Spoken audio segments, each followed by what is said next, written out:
درود پاک پڑھیں اللہم صلی علی سیدنا و مولانا محمد وعلی آل سیدنا و نبینا و مولانا محمد وبارک وسلم وصلی علیہ الصلاة والسلام علیک یا سیدی یا رسول اللہ وعلی آلک و اصحابک یا سیدی یا حبیب اللہ الصلاة والسلام علیک یا سیدی یا رحمت للعالمین۔ حضرات محترم، ہم سب خوش قسمت ہیں کہ ربیع الاول شریف کے اس بابرکت مہینے کے اندر ہر پیر کو، یہ جو پیر کا دن ہے، یہ پیارے آقا علیہ السلام کا یوم ولادت ہے، اور ہم نے اپنی مسجد میں جو ویکلی مجلس ذکر و دعا رکھی ہے اس کے لیے پیر کے دن کا ہی انتخاب کیا ہے۔ یہ میں سمجھتا ہوں کہ نبی علیہ السلام کے میلاد پاک کے دن کی برکت ہے کہ ہماری یہ محفل کنٹینیو ہے، تقریباً یہ 8واں سال ہے مجھے یہ محفل کرتے ہوئے، اور اس سے پہلے بھی یہ محفل چلتی آ رہی ہے، کنٹینیو یہ مجلس جاری و ساری ہے۔ آج چونکہ نبی پاک صلی اللہ علیہ وسلم کے میلاد پاک کا تذکرہ ہے، صرف 2 روایات جو ایمان افروز ہیں نبی پاک کے میلاد کے حوالے سے، وہ میں آپ کی خدمت میں پیش کروں گا تاکہ ذکر میلاد اور ذکر رسول اور سیرت رسول اور میلاد رسول کا بیان بھی ہو جائے گا، اس کی برکات بھی نصیب ہو جائیں گی، اور پھر مجلس ذکر اور دعا ہوگی۔ نبی علیہ السلام کی والدہ ماجدہ سیدہ طیبہ طاہرہ آمنہ بنت وہب رضی اللہ تعالی عنہا آپ بیان فرماتی ہیں کہ حضور اللہ نبینا علیہ السلام جب میرے شکم انور کے اندر، میرے پیٹ کے اندر جب آپ تشریف لائے تو آپ فرماتی ہیں کہ اس وقت سے مجھے ایک عجیب و غریب کیفیات مجھ پر تغیرات آنا شروع ہو گئے۔ ایک فرماتی ہیں کہ میں رات کو سوئی تو میں نے خواب میں دیکھا کہ اللہ کے نبی حضرت سیدنا آدم علیہ نبینا علیہ السلام تشریف لا رہے ہیں، اور وہ مجھے کہہ رہے ہیں کہ یا آمنہ تجھے مبارک ہو، تیرے پیٹ کے اندر اللہ کا وہ عظیم نبی تشریف لے آیا ہے، اور تیری گود میں وہ عظیم نبی آنے والا ہے جو آخری نبی ہوگا، اور اللہ تعالیٰ ان کے اوپر اپنی نبوت کو تمام کرے گا۔ پھر اسی طریقے سے وہ کہتی ہیں کہ حضرت ابراہیم علیہ السلام تشریف لائے خواب میں، انہوں نے خوشخبری دی سرکار کے آنے کی۔ حضرت عیسیٰ علیہ السلام تشریف لائے، انہوں نے آنے کی خوشخبری دی۔ مختلف انبیاء اکرام جو ہے وہ خواب میں تشریف لاتے رہے، اور ایک عجیب و غریب کیفیات وہ اس کو بیان کرتی ہیں۔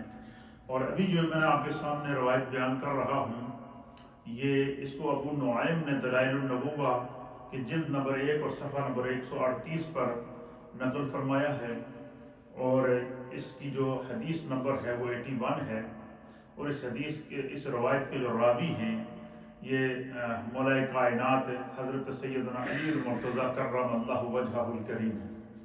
حضرت علی کہتے ہیں کہ مجھ سے میرے والد حضرت ابو طالب نے جو ہے وہ نبی علیہ السلام کی ولادت باسعادت جس وقت ہوئی، اس وقت کے جو مناظر اور اہل عرب کے اندر اور قریش کے اندر اور ہمارے خاندان کے اندر جو خوشی کا اظہار کیا گیا، اس خوشی کے اظہار کو کون بیان کر رہا ہے؟ مولا کائنات حضرت علی۔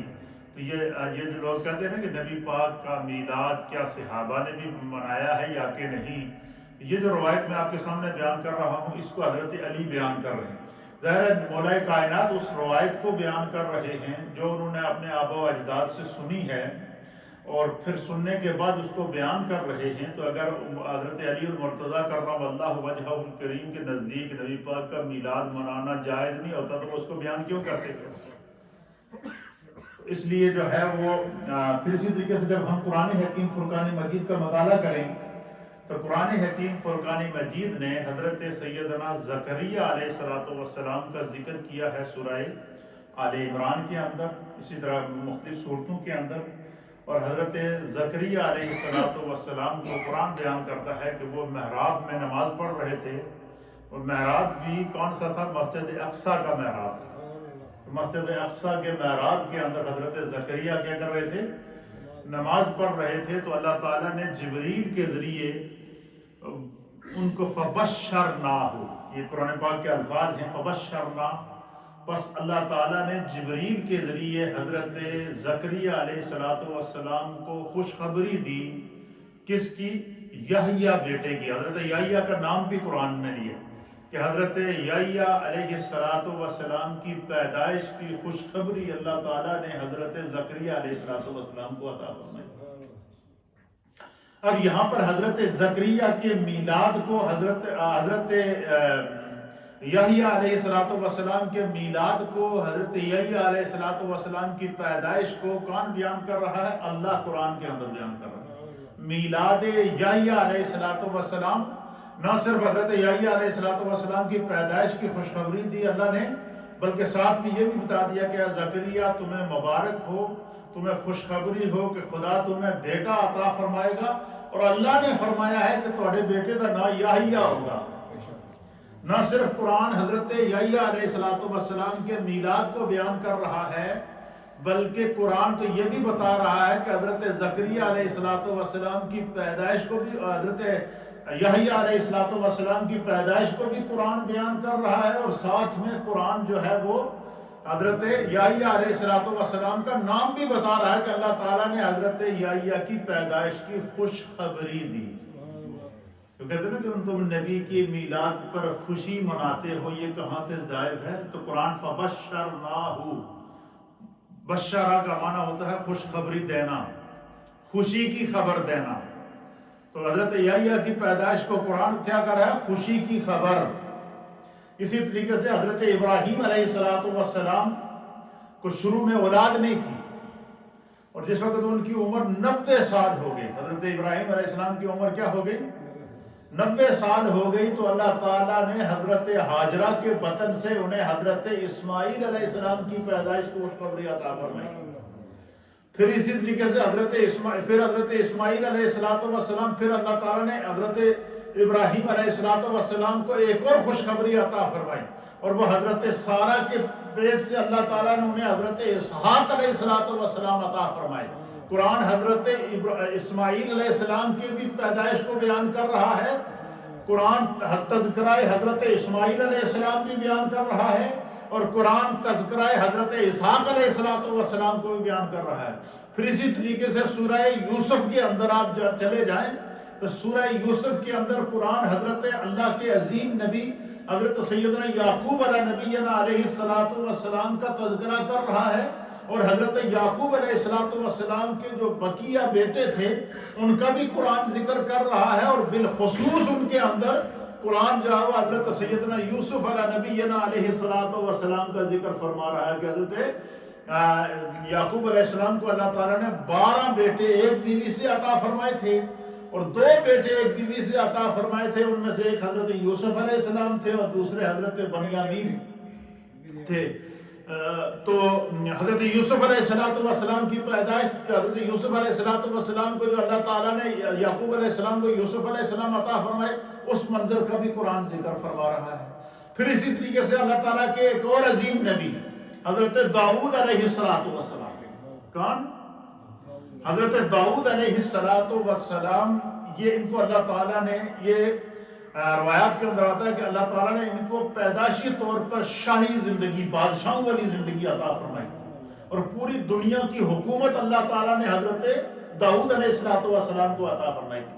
تو جب پوری دنیا کی، اور حضرت داؤد علیہ، یہ تو آپ کہتے ہیں کہ فلاں آدمی کی آواز بڑی پیاری ہے، ہم کیا کہتے ہیں فلاں قاری قرآن ہے، یا کوئی فلاں نعتخوان ہے، یا کوئی فلاں بندہ ہے جس کی آواز کے اندر کوئی سر ہو یا سریلا پن ہو، تو کہتے ہیں کہ اس فلاں آدمی کی آواز بڑی چنگی ہے۔ کیوں؟ اللہ تعالیٰ نے اس میں داؤدی عطا فرمایا ہے۔ لعن داؤدی کا معنی کیا ہے کہ حضرت داؤد علیہ السلام کو جو اللہ تعالیٰ نے آواز عطا فرمائی تھی نا، قرآن حکیم فرقان مجید اس منظر کو بیان کرتا ہے، اور تمام مفسرین نے لکھا کہ حضرت داؤد علیہ السلام کی آواز میں ایسا کیف و سرور ہوتا تھا اور ایسا درد ہوتا تھا کہ جس وقت وہ ان پر نازل ہونے والی کتاب کی تلاوت کرتے تھے تو حضرت داؤد علیہ السلام جب تلاوت کرتے تھے، اللہ تعالیٰ کے کلام کو بیان کرتے تھے، تو ان کی آواز کے اندر اتنا درد اور اتنا سریلا پن ہوتا تھا کہ چلتے ہوئے جو پرندے تھے نا وہ رک جاتے تھے، فضا میں چلتے ہوئے پرندے بھی رک جاتے تھے، یعنی اتنا ان کی آواز کے اندر درد اور اتنا اللہ تعالیٰ نے پیاری آواز عطا فرمائی۔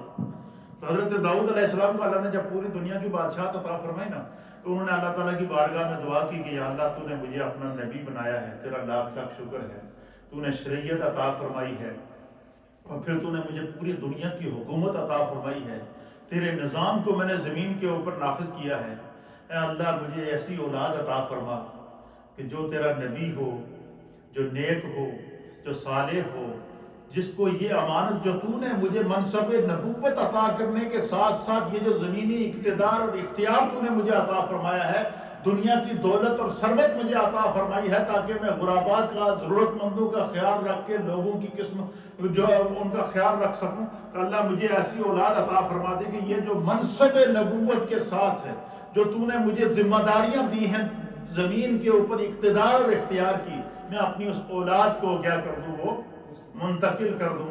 قرآن اس منظر کو بیان کرتا ہے کہ حضرت داؤد علیہ السلام کی اس دعا کو اللہ نے قبول کیا، تو اللہ نے انہیں بیٹا عطا فرمایا جن کا نام کیا تھا، حضرت سلیمان علیہ السلام۔ حضرت داؤد کے بیٹے تھے حضرت سلیمان علیہ السلام۔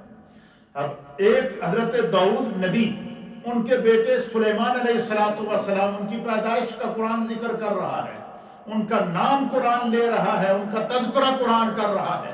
حضرت یعقوب علیہ السلام کے بیٹے حضرت یوسف علیہ السلام، ان کا تذکرہ، ان کا بیان اور ان کی پیدائش اور ان کی آزمائش، قرآن کریم ان کا پورا تذکرہ بیان کر رہا ہے، حتیٰ کہ یہاں تک کہ قرآن نے حضرت یوسف علیہ نبینا علیہ السلام کے نام سے پوری سورت نازل فرما دی، جس کو احسن القصص بیان فرمایا ہے کہ انسانیت کے قصوں میں سب سے خوبصورت قصہ ہے، جس کے اندر عبرت بھی ہے، جس کے اندر جو ہے وہ نصیحت بھی ہے، جس کے اندر دین سیکھنے کا درد بھی ہے، تو اس منظر کو بھی قرآن بیان کر رہا ہے۔ یہ جو لوگ کہتے ہیں کہ آپ پھر اسی طریقے سے حضرت موسیٰ علیہ السلام کی پیدائش کو قرآن بیان فرما رہا ہے، حضرت ابراہیم علیہ نبینا علیہ السلام کی پیدائش کے مناظر کو قرآن بیان فرما رہا ہے، حضرت یحییٰ علیہ السلام اور اسی طریقے سے مختلف انبیاء اکرام کی جو ہے وہ قرآن حکیم فرقان مجید میں ان کے اس منظر کو بیان فرمایا ہے۔ تو قرآن کے اندر میلاد انبیاء تو قرآن نے فبشرناہ کہہ کے خوشخبری قرار دیا۔ پتہ چلا نبی کی پیدائش پر خوشی منانا، یا نبی کی پیدائش کو خوشی کی خبر قرار دینا، یا نبی کی پیدائش کو وجہ تسکین دل قرار دینا، یا نبی علیہ السلام کے میلاد کو جو ہے وہ خوشی کے لیے جو ہے خوشی کا ذریعہ قرار دینا، یہ سنت الہیہ بھی ہے اور قرآن کریم فرقان مجید کا اسلوب ہے، جس کو ہم نے بیان، جس کو اہل سنت و جماعت بیان کرتے ہیں۔ تو اس واسطے نبی علیہ السلام تو تمام نبیوں کے نبی ہیں، وہ سید الانبیاء ہیں، وہ امام الانبیاء ہیں، وہ وجہ تخلیق کائنات ہیں، ان کے صدقے خدا نے پوری کائنات کو پیدا کیا، تو ان کے میلاد کے اوپر خوشی منانا، یہ تو اللہ تعالیٰ نے قرآن کے اندر اس طرف اشارہ دے دیا کہ فَأَمَّا بِنِعْمَةِ رَبِّكَ فَحَدِّثْ، کہ اللہ کی نعمتوں کا خوب چرچا کیا کرو، بیان کیا کرو، جھوم کر بیان کیا کرو، گج وج کے بیان کیا کرو۔ اور علماء اور محدثین نے لکھا ہے کہ اللہ کی نعمتوں میں سے سب سے بڑی نعمت کون ہے؟ میرے آقا کی ذات ہے، پیارے مصطفیٰ کریم صلی اللہ تعالیٰ علیہ وسلم کی ذات ہے۔ یہ بڑے آسان پیرائے میں بیان کر رہا ہوں، آپ کو پوری بات سمجھ میں آ جائے گی۔ پھر اسی طریقے سے قرآن حکیم فرقان مجید بیان فرماتا ہے کہ قل، اے محبوب آپ فرما دیجئے، بفضل اللہ وبرحمتہ فبذالک فلیفرحوا هو خیر مما یجمعون، کہ جب تمہیں اللہ کا فضل اور اس کی رحمت مل جائے تو اس پر خوشی کا اظہار کیا کرو، اس پر خوشیاں منایا کرو۔ ہوا خیر مما یجمعون، جڑا کچھ تساں اپنے کو جمع کر کے رکھے اس تو بہتر ہویا جڑا تساں نبی دی جو ہے وہ نعمت کبریٰ اور نبی علیہ السلام کی ذات کی صورت میں خوشیاں مناؤ گے۔ اچھا، اب جب حضور علیہ السلام پیدا ہوئے تو اس کے بارے میں حدیث پاک ہے، مولا کائنات حضرت علی بیان کرتے ہیں کہ مجھ سے میرے بابا حضرت ابو طالب نے بیان کیا ہے کہ جس وقت اللہ تعالیٰ نے نبی علیہ السلام عطا فرمائے، تو ایک تو نبی علیہ السلام جب اپنی والدہ ماجدہ کے بطن کے اندر آئے، آپ کے پیٹ مبارک کے اندر آئے حضرت آمنہ کے، تو آپ کے والد ماجد فوت ہو چکے تھے. یعنی حضور جب دنیا میں تشریف لائے تو والد کا سایہ سر کے اوپر موجود نہیں تھا. اللہ تعالیٰ قرآن کے اندر بیان فرماتا ہے، اللہ فرماتا ہے کہ سورہ والضحیٰ کے اندر کہ علم یجدک یتیما فآویٰ، اے محبوب آپ نے نہیں دیکھا کہ آپ کے رب نے آپ کو جب حالت یتیمی میں پایا تو فآویٰ اپنی رحمت کے سائے میں لے لیا، اپنی رحمت کے اندر ڈھانپ لیا. اب اس آیت کی تفسیر کے اندر امام فخر الدین رازی رحمۃ اللہ تعالیٰ علیہ، علامہ جلال الدین سیوطی رحمۃ اللہ تعالیٰ علیہ اور دیگر مفسرین نے لکھا ہے کہ یہ جو آیت ہے یہ نبی پاک کے میلاد کو بیان کر رہی ہے. کیوں؟ اللہ فرماتا ہے کہ عالم یجدک یتیما فآویٰ، اے محبوب آپ کو جب آپ کے رب نے حالت یتیمی میں پایا تو فآویٰ تو اپنی آغوش رحمت میں لے لیا. تو امام فخر الدین رازی لکھتے ہیں کہ حضور علیہ السلام یتیم کب ہوئے تھے؟ آپ فرماتے ہیں جس وقت آپ پیدا ہوئے تو اس وقت آپ یتیم تھے، آپ ابھی ماں کے پیٹ میں ہی تھے تو حضرت عبداللہ کا انتقال ہو گیا. تو اب جب اللہ فرماتا ہے کہ علم یجدک یتیما فآویٰ، 30واں سپارہ سورہ والضحیٰ، علم یجدک یتیما فآویٰ، اے محبوب ہم نے آپ کو جب حالت یتیمی میں پایا تو اللہ فرماتا ہے فآویٰ تو آپ کو اپنی آغوش رحمت میں لے لیا. کیا مطلب؟ اس کا مطلب یہ ہوا، امام فخر الدین رازی کہہ رہے ہیں جیسے ہی حضور علیہ السلام کی ولادت کے بعد شہادت ہوئی، جیسے ہی پیارے آقا علیہ السلام کے میلاد پاک ہوا، جیسے ہی آقا علیہ السلام کی ولادت ہوئی تو اللہ فرماتا ہے کہ اس وقت میرے محبوب کے سر پر باپ کا سایہ نہیں تھا، وہ حالت یتیمی میں تھے. تو فآویٰ تو اللہ تعالیٰ نے انہیں اپنی آغوش رحمت میں لے لیا. تو اس آیت کے اندر بھی نبی پاک کا میلاد ہے، یہ میلاد فی القرآن ہے. اب حضرت علی المرتضیٰ کہتے ہیں کہ حضرت ابو طالب جو میرے والد ہیں انہوں نے مجھ سے بیان کیا کہ جب سرکار دو عالم صلی اللہ علیہ وسلم پیدا ہوئے تو کیا منظر تھا. آپ بیان کرتے ہیں کہ ان آمنہ بنت وہب لما ولدت النبی صلی اللہ تعالی علیہ وآلہ وسلم جاءہ عبد المطلب فأخذہ وقبلہ. کہیں سبحان اللہ.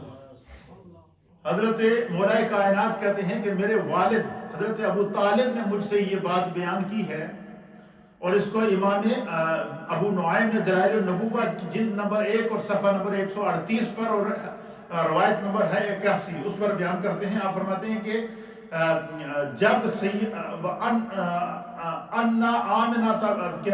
حضرت آمنہ بنت وہب نبی علیہ السلام کی والدہ ماجدہ کو جب سرکار دو عالم صلی اللہ علیہ وسلم کی ولادت با سعادت ہوئی تو جاءہ عبد المطلب، تو حضور علیہ نبینا علیہ السلام کے دادا محترم حضرت سیدنا عبد المطلب جو اس وقت کعبے کے متولی تھے، کعبے کے سربراہ تھے، خانہ کعبہ آپ کی جو ہے وہ آپ اس کے جو ہے وہ سربراہ تھے. اور یہ عبد المطلب کا حضرت عبد المطلب کا ہی دور تھا کہ جب ابرا بادشاہ نے کیا کیا، ہاتھیوں کے ذریعے خانہ کعبہ پر حملہ کیا. تو اللہ تعالیٰ قرآن میں اس منظر کو بیان فرماتا ہے کہ علم تر کیف فعل ربک باصحاب الفیل علم یجعل کیدہم فی تضلیل وارسل علیہم طیرا ابابیل ترمیہم بحجارۃ من سجیل فجعلہم کعصف مأکول. تو اس وقت حضرت عبد المطلب کا دور تھا، نبی علیہ السلام کے دادا جان کا دور تھا. ابرا بادشاہ بہت بڑا طاقتور بادشاہ تھا، تو اس نے جب خانہ کعبہ پر حملہ کیا تو اس نے حضرت عبد المطلب کے اونٹ بھی قبضے میں لے لیے. تو حضرت عبد المطلب کہتے ہیں کہ میں نے خانہ کعبہ کی طرف خانہ کعبہ میں جا کر اللہ کی بارگاہ میں دعا کی کہ بار الہ یہ تو بادشاہ ہے، اس کے پاس ہاتھیوں کی فوج ہے اور اس نے تیرے گھر پر حملہ کر دیا ہے. اے اللہ میرے اپنے گھر کی حفاظت کرنا تیری ذمہ داری ہے. اے اللہ مجھے کوئی ایسا کوئی اشارہ عطا فرما کہ میرا دل مطمئن ہو جائے کہ میرا رب میرے کعبے کی حفاظت کرے گا، میرے پاس اتنی فوج نہیں ہے کہ میں اس بادشاہ کا مقابلہ کر سکوں۔ تو حضرت عبد المطلب کہتے ہیں کہ میں دعا کر رہا تھا خانہ کعبہ کے سامنے، تو آسمان سے ایک نور آیا۔ کیا ہوا؟ آسمان سے لے کر خانہ کعبہ تک وہ نور، اور خانہ کعبہ سے ہوتا ہوا وہ نور آ کر میری پیشانی کے ساتھ ٹکرایا، ماتھے کے ساتھ۔ آپ فرماتے ہیں اس وقت مجھے یقین ہو گیا کہ میرے رب نے میری دعا کیا کر دی، قبول کر دی۔ آپ نے وہیں خانہ کعبہ میں کھڑے ہو کے اعلان کیا، سارے اہل مکہ کو جمع کیا، سارے نے کہا کہ اپنے اپنا بال بچہ لیو، جو کچھ تھوڑے کول کار کو حفاظت چیز وہ بھی لیو، تو کعبے دی پہاڑیاں سے چلے جا، تو کعبے دی حفاظت کرنے دی ضرورت نہیں، جس دا کعبہ ہے اس کی خود حفاظت کرے گا، مجھے رب نے اشارہ دے دیا۔ انہوں سارے پہاڑ سے بھیج کے نا، حضرت عبد المطلب نے ان سے کہا کہ تم پہاڑ پہ جا کے تماشا دیکھو، تم شغل دیکھو میرا رب ان کے ساتھ کرتا کیا ہے۔ پھر اس ابرا بادشاہ کے پاس چلے گئے، اس کو کہا میرے اونٹ کیوں قبضے کی تیرے کو، انہوں اونٹوں کا کی قصور سی، میرے اونٹ میرے حوالے کر۔ وہ جو ابرا بادشاہ تھا اس نے بڑی فوج سامنے لگے، اس نے کہا یار بڑا عجیب، تو خانہ کعبہ دا متولی بنیا ہے، خانہ کعبہ دا صدر بنیا ہے، تو سربراہ بنیا ہے تو خانہ کعبہ دا، اور خانہ کعبہ دی حفاظت کرتا ہے تو چنگا بندہ ہے، تو انہوں کعبے دی فکر نہیں اپنے اونٹوں دی فکر پئی ہے۔ حضرت عبد المطلب نے اسے کہا اونٹ میرے ہیں اس لیے میں نے فکر ہے، کعبہ اللہ دا کہہ رہا ہے خدا اس کی حفاظت کرے گا، تو میرے اونٹ میرے حوالے کر۔ آپ نے اپنے اونٹ لیے ساحل پہ جا کے پہاڑ پہ چلے جائے، بس وہ ابرا بادشاہ جس اونٹ کے اوپر وہ سوار تھا نا، وہ سب سے بڑا اونٹ تھا، سب سے بڑا ہاتھی تھا وہ جس پر وہ سوار تھا، تو وہ کہتے ہیں کہ وہ اس ہاتھی کو جب وہ خانہ کعبہ کی طرف لے جاتے نا تو وہ پیچھے بھاگتا، کعبے کی طرف نہ جاتا، پیچھے کی طرف اس کو آنکھتے تو پیچھے بھاگنا شروع ہو جاتا، کعبے کی طرف نہ جاتا۔ پھر جب اس نے حملہ کیا کعبے کے اوپر تو اللہ تعالیٰ فرماتا ہے وَأَرْسَلَ عَلَيْهِمْ طَيْرًا أَبَابِيلَ، اللہ تعالیٰ نے ان پر ابابیل پرندوں کو نازل کیا، اور ایک پرندے کے ہر ایک پرندے کے پاس 3 کنکر ہوتے تھے، ایک اس کی چونچ میں تھا، ایک اس کا ایک پنجے میں تھا، اور ایک پنجے کا تھا، اور وہ اوپر سے اگر وہ کنکر پھینکتے تھے، قرآن اس کو بیان کرتا ہے کہ وہ سارے کے سارے وہاں کیا ہو گئے، غرق ہو گئے۔ تو یہ حضرت عبد المطلب کا دور تھا جو اس وقت کعبے کے متولی تھے۔ تو آپ فرماتی ہیں، مولا کائنات کہتے ہیں کہ حضرت ابو طالب کہتے ہیں کہ جس وقت حضرت آمنہ رضی اللہ تعالی عنہا کو نبی علیہ السلام کی ولادت ہوئی، جاءہ عبد المطلب، پس حضرت سیدنا عبد المطلب جو نبی علیہ السلام کے دادا جان تھے، وہ خوشی سے تیز تیز قدموں کے ساتھ مچلتے ہوئے حضرت سیدہ آمنہ کے پاس آئے۔ فَأَخَذَهُ، کیا؟ فَأَخَذَهُ، تو انہوں نے حضرت عبد المطلب نے نبی علیہ السلام کو اپنے ہاتھوں پر اٹھایا۔ کیا ہوا؟ اپنے دونوں ہاتھوں پر اٹھایا، وَقَبَّلَهُ، اور حضور علیہ السلام کی پیشانی مبارک کے اوپر بوسہ دیا۔ سب سے پہلے حضرت عبد المطلب نے پیدائش کے بعد نبی علیہ السلام کے دادا جان، انہوں نے ان کو اٹھایا، اٹھانے کے بعد فَقَبَّلَهُ، ان کو بوسہ دیا، ثُمَّ دَفَعَهُ إِلَىٰ أَبِي طَالِبٍ، پھر انہوں نے اس بچے کو حضرت ابو طالب جو حضرت مولا کائنات حضرت علی کے والد ماجد نبی علیہ السلام کے چچا جان تھے، پھر انہوں نے کیا کیا، حضرت عبد المطلب نے پہلے نبی علیہ السلام کو پیدائش کے فوراً بعد اٹھایا، اٹھانے کے بعد فَقَبَّلَهُ، ان کو بوسہ دیا، بوسہ دینے کے بعد پھر ان کو کیا کیا، اپنے بیٹے حضرت ابو طالب کو دیا، اور فقالا، پس حضرت ابو طالب نے فقالا، پس حضرت عبد المطلب نے اپنے بیٹے جناب ابو طالب سے کہا، ہوا ودیعتی عندک، فرمایا کہ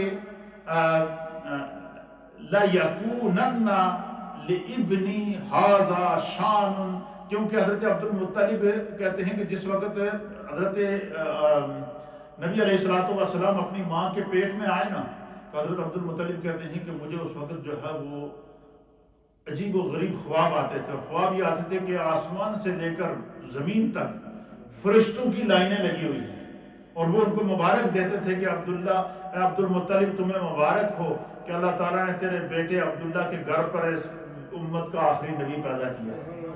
تو آپ کہتے ہیں کہ میں نے اس نبی علیہ الصلوۃ والسلام کو اٹھایا، ان کو بوسہ دیا، پھر ان کو حضرت ابو طالب کے حوالے کیا، ان سے کہا کہ یہ تمہارے پاس امانت ہے۔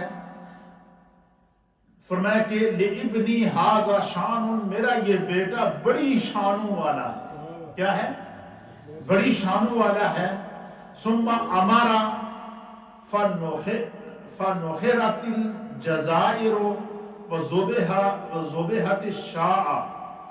اللہ اکبر۔ کہتے ہیں کہ نبی علیہ الصلوۃ والسلام کو اٹھانے کے بعد، بوسہ دینے کے بعد حضرت ابو طالب کو دیا اور ان سے کہا کہ آپ کیا کریں، یہ آپ کے پاس اللہ کی یہ امانت ہے، اور یہ کیا ہے، یہ بڑی شان والا میرا بیٹا ہے، میرا پوتا ہے۔ تو فرمایا کہ پھر حضرت ابو طالب نے، کیونکہ آپ کعبے کے متولی تھے اور جب آپ کو یہ اعلان کرتے تھے نا تو پورے اہل مکہ جمع ہو جاتے تھے اور اس اعلان پر فوراً عمل کرتے تھے۔ جس طرح آپ نے اعلان کیا کہ سارے اپنے گھروں کو خالی کر کے پہاڑیوں کے اوپر چلے جاؤ، اللہ خانہ کعبہ کی حفاظت کرے گا، سب کے سب لوگ کا بھی چلے گئے کہ عبد المطلب کا حکم ہے، ہم اس سے دوسری بات نہیں کر سکتے۔ پھر اسی طریقے سے جب نبی علیہ الصلوۃ والسلام کی پیدائش ہوئی، آپ کی ولادت باسعادت ہوئی، تو حضرت عبد المطلب نے آپ کو اٹھا کر پہلے بوسہ دیا، فرمایا کہ میرا یہ بیٹا بڑی شانوں والا ہے۔ ثم امر فنحرت الجزائر، پھر آپ نے حکم دیا کہ اونٹ لے کر آؤ اور آج اونٹاں دی قربانی کرو، اونٹاں نو ذبح کرو۔ میرے بیٹے عبداللہ کو کہ گھر اللہ نے بیٹا عطا فرمایا ہے، اور پھر آپ نے اونٹوں کو ذبح کیا، وذبحت الشاء، پھر آپ نے بکریوں کو ذبح کیا، اور وَأُطْعِمَ أَهْلُ مَكَّةَ ثَلَاثًا، 3 دن تک حضرت عبد المطلب نے نبی پاک کی ولادت باسعادت کے اوپر 3 دن تک اونٹ اور بکرے ذبح کر کے خوشی کا اظہار کیا، اور 3 دن تک تمام اہل مکہ کو کھانا کھلاتے رہے۔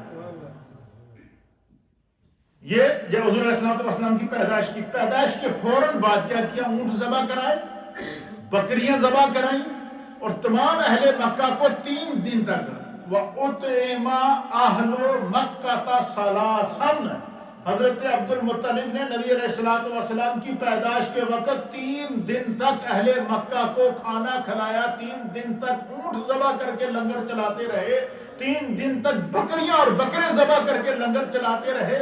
حضور علیہ الصلوۃ والسلام 3 دن تک مسلسل مکے کے اندر خانہ کعبہ میں خوشی کا اظہار کیا گیا اور کھانا کھلایا۔ یہ تو 3 دن۔ پھر روایت کے اندر آتا ہے کہ جس وقت نبی علیہ الصلوۃ والسلام کی جو ہے وہ عمر مبارک 7 دن ہوئی۔ کتنے دن ہوئی؟ 7ویں دن پھر حضرت عبد المطلب نے تمام سرداران قریش کو بلایا، پھر اونٹ ذبح کیے، بکرے ذبح کیے، اور نبی علیہ الصلوۃ والسلام کا عقیقہ فرمایا۔ کیا کیا؟ عقیقہ فرمانے کے بعد سارے اہل مکہ کی دعوت کی اور ان کو بتایا کہ میرے بیٹے عبداللہ کے گھر اللہ نے بیٹا عطا فرمایا، اور آپ نے فرمایا کہ میں نے اس کا نام محمد رکھا ہے۔ کیا نام رکھا ہے؟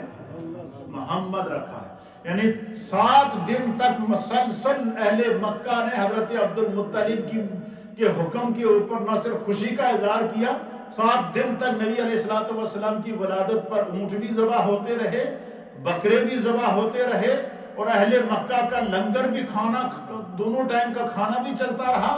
پھر 7ویں دن عقیقے کا کھانا اور لنگر بھی ہوا۔ تمام سرداران قریش کو بلا کر آپ نے اس پر خوشی کا اظہار کیا۔ یہ کیا ہوا؟ عقیقے کی روایت بھی موجود ہے، اور یہ روایت بھی موجود ہے کہ وَأُطْعِمَ أَهْلُ مَكَّةَ ثَلَاثًا، 3 دن تک نبی علیہ السلام کی پیدائش کے بعد حضرت عبد المطلب نے اونٹ اور بکریاں ذبح کر کے نبی علیہ السلام کا لنگر کیا۔ یہ تو پیدائش کے وقت کی بات ہے۔ اب حدیث کے اندر آتا ہے دوسری روایت، آخری بات، اس سے آپ کا اور ایمان تازہ ہوگا۔ حدیث کے اندر آتا ہے کہ نبی علیہ السلام اعلان نبوت کے بعد جب آپ ہجرت کر کے مکہ سے مدینہ آئے تو مدینہ طیبہ میں حضور علیہ السلام نے اپنا عقیقہ دوبارہ کیا۔ کیا کیا؟ عقیقہ دوبارہ کیا۔ دوبارہ کرنے کے بعد اقا، حدیث کے الفاظ ہیں اقا النبی صلی اللہ تعالی علیہ وآلہ وسلم، کہ حضور علیہ السلام نے ہجرت کے بعد مدینہ طیبہ میں دوبارہ اپنا عقیقہ کیا۔ عقیقہ کرنے کے بعد آپ نے بکرے اور اونٹ ذبح کر کے کیا کیا؟ لنگر کا اہتمام کیا، کھانے کا اہتمام کیا، صحابہ اکرام کو کھانا کھلایا، اہل مدینہ کو کھانا کھلایا. اور اب اس روایت کے لکھنے کے بعد علامہ جلال الدین سیوطی رحمۃ اللہ علیہ نے بڑی ایمان افروز بات لکھی.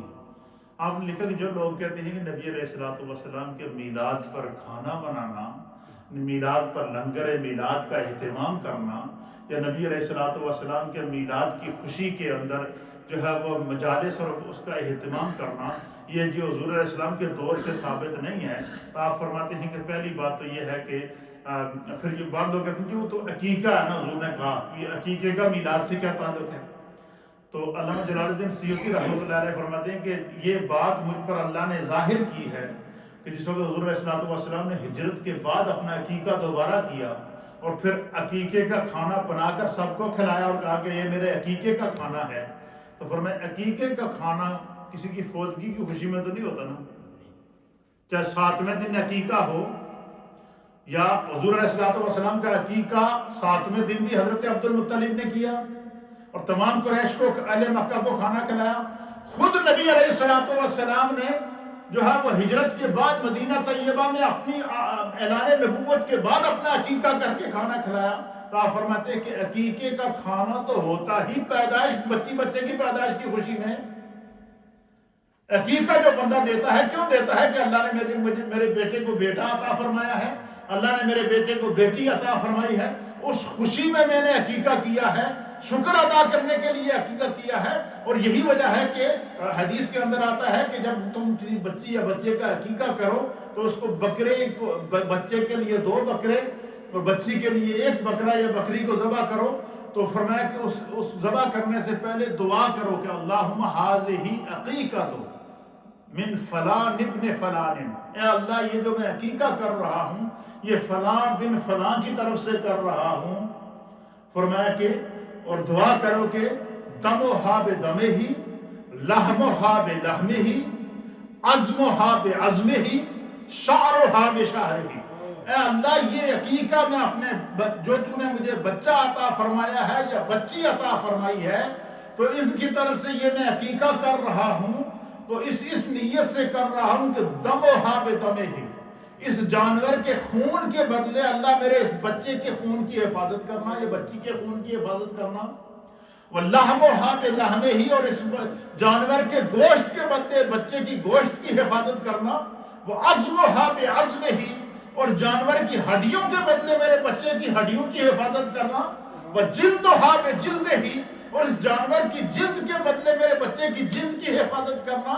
وَشَعْرُهَا بِشَعْرِهِ، اور اس بچے کے اس جانور کے بالوں کے بدلے میرے بچے کے بالوں کی حفاظت کرنا.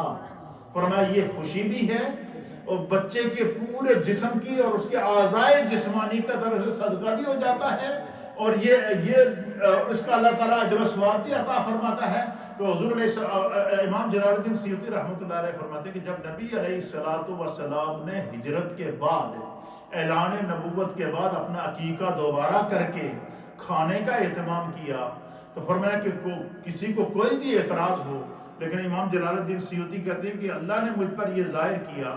اور وہ لکھتے ہیں اس روایت کو لکھنے کے بعد، اس حدیث کو لکھنے کے بعد نیچے وہ لکھتے ہیں علامہ سیوطی رحمۃ اللہ علیہ کہ نبی علیہ السلام نے جو عقیقہ کیا ہے، فرمایا عقیقے کا کھانا تو ہوتا ہی بچے کی پیدائش کی خوشی میں.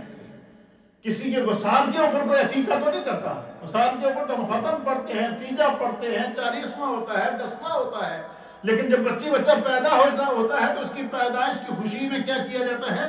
عقیقہ کیا جاتا ہے. میرے آقا پیدا ہوئے تو حضرت عبد المطلب نے عقیقہ کیا. میرے آقا علیہ السلام نے اعلان نبوت کے بعد اپنی پیدائش کا عقیقہ دوبارہ کر کے خود اپنی پیدائش کا لنگر کا اہتمام کیا اور پھر اسی طریقے سے ہر پیر کو حضور نبی علیہ السلام نے روزہ رکھا. تو یہ اللہ کے پیارے حبیب لبیب نبی رحمت صلی اللہ تعالیٰ علیہ وآلہ وسلم کی وہ عظیم شان ہے جس کو پیارے آقا علیہ السلام نے خود اپنا عقیقہ کر کے بیان. آخری بات، حضور علیہ السلام نے اپنے اور اپنے خاندان کا تذکرہ ذکر میلاد کی صورت میں خود کیا ہے. حدیث پاک ہے، یہ حدیث ہے صحیح مسلم کی حدیث ہے اور حدیث نمبر ہے 2276 نمبر حدیث. وعن واصلہ تبن الاسقع کہ حضرت واصلہ بن اسقع رضی اللہ تعالیٰ عنہ اس حدیث کے راوی ہیں، یقول کہتے ہیں سمعت رسول اللہ صلی اللہ تعالیٰ علیہ وآلہ وسلم، حضرت واصلہ بن اسقع کہتے ہیں کہ میں نے اپنے کانوں سے خود نبی علیہ الصلوۃ والسلام کو فرماتے ہوئے سنا. یہ بات میں نے کسی سے روایت نہیں کی بلکہ کہتے ہیں اپنے کانوں سے سنا. یقول وہ کہتے ہیں کہ نبی علیہ الصلوۃ والسلام نے فرمایا کہ ان اللہ اصطفیٰ کنانۃ من ولد اسماعیل. حضور نبینا علیہ الصلوۃ والسلام نے فرمایا کہ اللہ تعالیٰ نے اولاد اسماعیل میں سے بنی کنانہ، یہ قبیلہ قریش کا ایک قبیلہ ہے، کہ اللہ تعالیٰ نے جو ہے وہ اولاد اسماعیل میں سے کنانہ کو چن لیا، اور کنانہ میں سے اولاد اسماعیل کو چنا، اور وصطفیٰ قریشا، پھر فرمایا کہ پھر اولاد اسماعیل میں سے اللہ تعالیٰ نے خاندان قریش کو چنا، من کنانہ تھا کہ کنانہ میں سے اللہ تعالیٰ نے پھر قریش کے خاندان کو چنا، منتخب کیا. وصطفیٰ من قریش، پھر قریش قبیلہ قریش میں سے اللہ تعالیٰ نے بنو ہاشم وہ خاندان ہے جو نبی علیہ الصلوۃ والسلام کا خاندان ہے، کہ قریش میں سے اللہ تعالیٰ نے بنو ہاشم کو چنا. وصطفانی من بنی ہاشم، پھر بنی ہاشم میں سے اللہ تعالیٰ نے مجھ مصطفیٰ کا انتخاب کیا. یہاں اس حدیث کے اندر بھی حضور علیہ الصلوۃ والسلام اپنا میلاد خود بیان کرتے ہیں. اللہ تعالیٰ نے قرآن کے اندر انبیاء اکرام کے میلاد کا ذکر کیا ہے. نبی علیہ الصلوۃ والسلام کے میلاد کے اوپر اور عقیقے کا اہتمام کر کے کھانا کھلانا، یہ نبی علیہ الصلوۃ والسلام نے خود اس کا اہتمام کیا ہے. آپ کے دادا جان حضرت عبد المطلب نے اس کے اوپر اظہار کیا ہے. یہ ساری وہ روایات ہیں جو محبت رسول کا درس دیتی ہے، تعظیم رسول کا درس دیتی ہیں، توقیر رسول کا درس دیتی ہیں. اس وقت لوگوں نے گلاں لوگ پریشان ہیں نہ ہو جا کرو. ہمارے پیر صاحب اللہ تعالیٰ غریب کے رحمت فرمائے، وہ کہتے سے مکھن کھاندیاں دند کسدے تے کسدے رہے، تو لوگ گلاں کرتے ہیں تو کرتے رہے. انہاں گلاں کا کوئی علاج نہیں ہے. دل وچ محبت رسول ہونی چاہیے. اس وقت جب بھی نبی پاک کے میلاد کا اہتمام کریں، کوئی نہیں فلانا کیا کہے گا تو فلانا ناراض ہو جائے گا تو فلانا راضی ہو جائے گا، تو نہیں، اللہ اور اس کے رسول کو ہم نے راضی کرنا ہے. ہاں، میلاد کے نام پر جتنی بھی غیر شرعی رسومات ہیں ان کی تمام علماء اہل سنت جو ہے وہ ان کی نہ صرف مذمت کرتے ہیں، نہ اس کی شریعت کے اندر اور دین کے اندر اجازت ہے. لیکن میلاد کو بیان کرنا، نبی کے میلاد کے اوپر لنگر کا اہتمام کرنا، نبی کے میلاد کے اوپر درود و سلام پڑھنا، نبی علیہ الصلوۃ والسلام کے میلاد پر جلسوں اور جلوسوں کا اہتمام کرنا، حدود شرع کے اندر رہ کر خوشی کا اظہار کرنا، یہی تو اصل ایمان ہے، یہی ہماری محبت کی نشانی ہے. اور حضور نے فرمایا کوئی اس وقت تک کامل مومن ہو ہی نہیں سکتا جب تک کہ ساری دنیا کو لوگ بڑھ کر مجھ مصطفیٰ سے محبت نہ کرے، اپنی اولاد سے بڑھ کر مجھ سے محبت نہ کرے، اپنے آپ سے بڑھ کر مجھ سے محبت نہ کرے. اس لیے ہمیں خدا نے محبت رسول کی جو دولت دی ہے، اس سے بڑی دولت کوئی نہیں ہے، اس سے بڑی دولت کوئی نہیں ہے. اس لیے اپنے گھروں کو، اپنے دلوں کو، اور جہاں بھی ذکر مصطفیٰ اور ذکر خدا ہو، ایک لمحے کے لیے بھی بیٹھو، اس میں ضرور بیٹھ جایا کریں. یہی بخشش کی علامات ہیں. اللہ تعالیٰ ہمیں دین سیکھنے کی توفیق عطا فرمائے.